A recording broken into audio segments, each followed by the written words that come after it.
enough jokes aside, we can get right into things. So you're running for the Republican primary for the Texas House District 8 seat. And as early voting has really just started, how has your campaign season been as we're nearing that election day? Very busy, very active. I try to get out as much as possible and meet the constituents, or my future constituents. I really want to have a good connection with them, so that's the main focus of my campaign, is getting out and meeting the people and hearing from them what kind of issues they're having and what I can do for them when I go to Austin. Okay. And can you tell me, why did you decide to run for this seat, and what are your core values and beliefs going into this election? Okay. Well, the reason that I ran for this, it was kind of a long journey. I was the chairman of the where am I? I was a chairman of the Henderson County Republican Party for the last 5 years, and then for the last year and a half or so, I was the State Republican Executive Committee man for Senate District 3, which is everything from Henderson County all the way down to Orange County on the Gulf Coast, 18 counties. So I'd spent a lot of time, especially in the State Republican Executive Committee man role, in Austin, watching what was going on, and I just really don't feel like House District 8 was getting proper representation. Our representative never gets out and in the community, never comes to public events and meets with people, answers questions, or really doesn't listen to the people, I didn't feel. And so I started looking for another person to run, and I looked all around all 4 counties and found several people who would be qualified candidates, and they all said, "Oh no, I'm not doing that." And the last one I talked to looked at me and says, "Well, I'll be your first endorser and supporter." And I was like, "Wait, what?"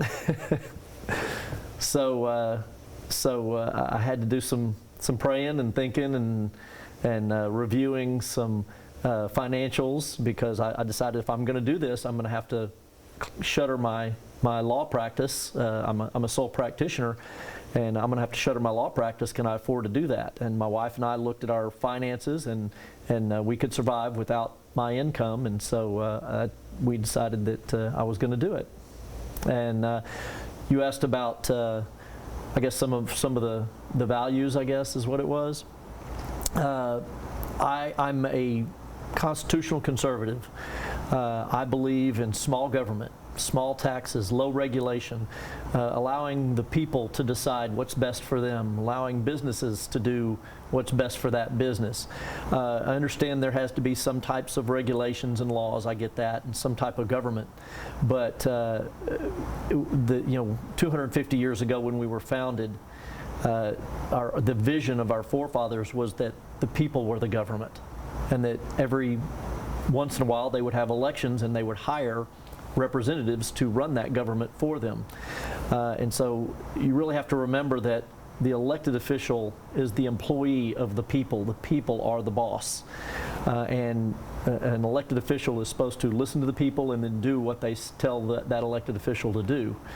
And so those are some of my beliefs. And so that has a lot to do with why I want to meet with the people and hear from them, because I want to know what they need, what are their desires, what are their concerns, what are their issues, and then I can work with those people and try to develop some solutions to make our state and our nation a better place. Thank you. And that was a long. Oh, that was great. No, thank you.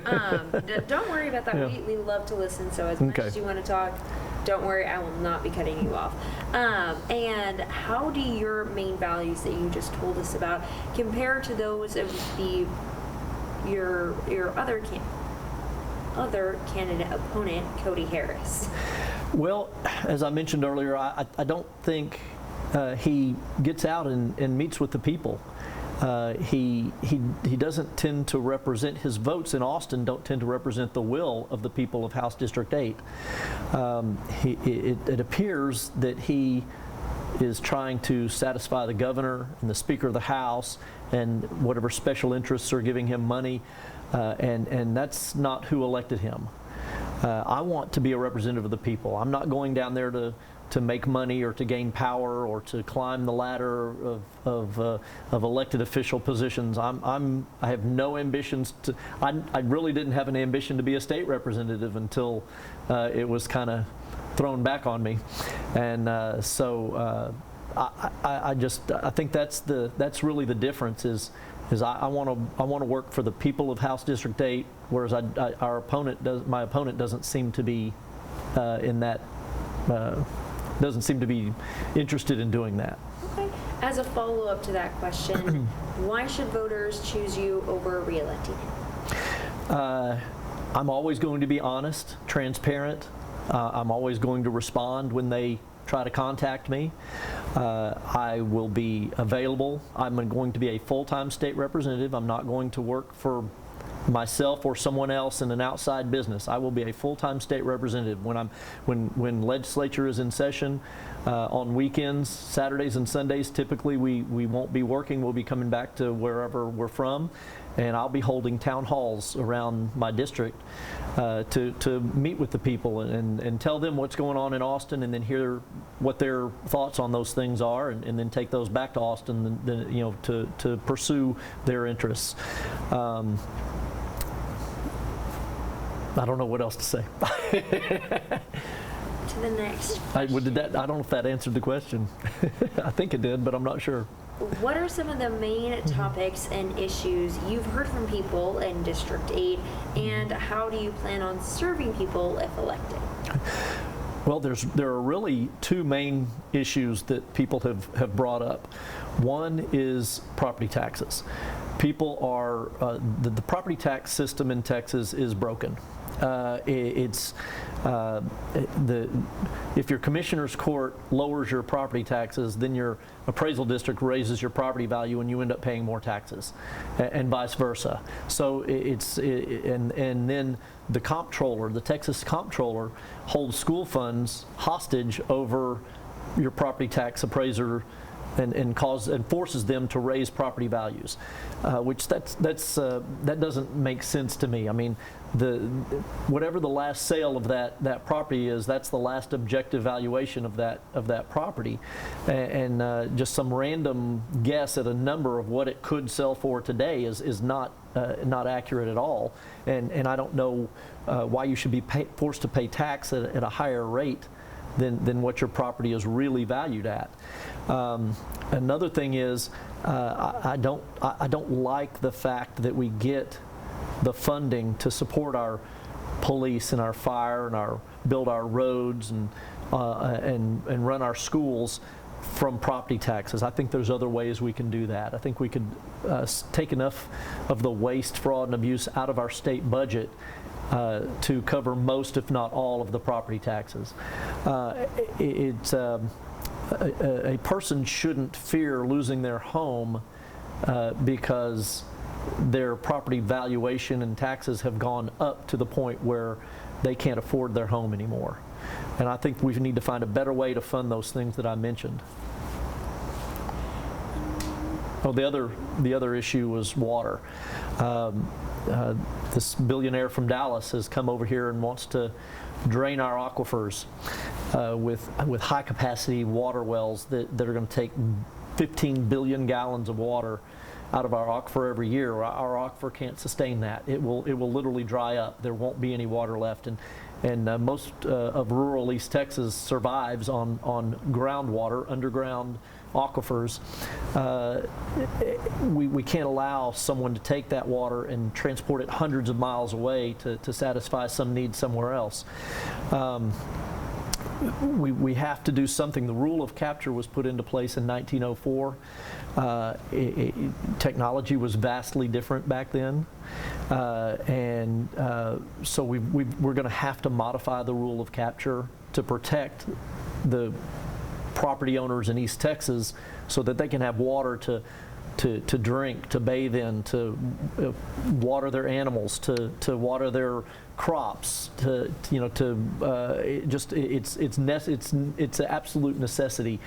People say that oil and gold are the most important commodities. Well, you can live without oil, you can live without gold, you can't live without water. beat me to the punch on this next question. Groundwater has been an ongoing issue in and around your district. How do you plan on tackling this issue for people in District 8?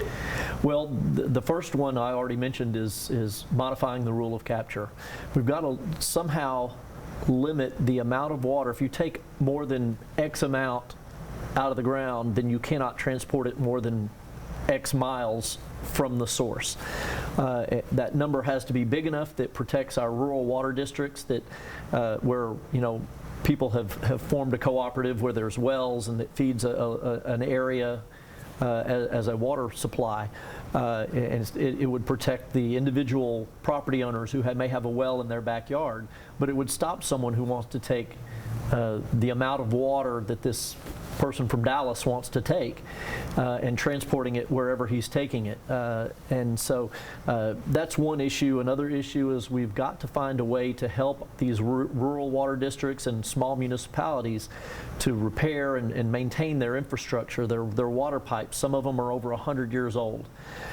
We've got to find a way to help them update and maintain those water systems to where water isn't leaking out or getting contaminated and those types of things. And immigration has been a big topic nationally, and now it's having an impact locally in East Texas. What is your stance on this topic, and do you plan to do anything related to it if elected? Well, of course, immigration and naturalization, that's a federal issue, and in the State House we won't have anything really to do with that part of it. But what we can do is cut off some of the magnets that draw illegal people to come to our state. Things like free education, free health care, free housing, things of that nature. If we can, it's human nature you get more of what you incentivize and you get less of what you punish. That's just human nature. So if we're giving free housing and free education, free health care, all these other things that we give to illegal aliens, then we can't be surprised when they come here and take advantage of it. So we've got to find a way to stop the magnet that's drawing the illegal aliens to Texas and to America in general. And it's not that we don't want people to come to America. We're not talking about immigration. I see a difference. I see illegal alien and immigrant, I see as two different types of people. An immigrant wants to come to our country legally, assimilate, become an American, and contribute to our society. Whereas someone who comes here illegally is committing a crime by taking a step onto our property, onto our country, in past our border, and that's a problem. If they're going to commit that crime, would they commit other crimes? Are they going to be prosperous? They come here and they're waving the flag of whatever country they're from. They're speaking the language of whatever country they're from. They make no effort to assimilate. That's the difference that I see. Now, I will say, I think our federal government has got to make legal immigration much easier. Again, you get what you incentivize and you get less of what you punish. Right now, the system punishes people who try to do it the legal way, the right way.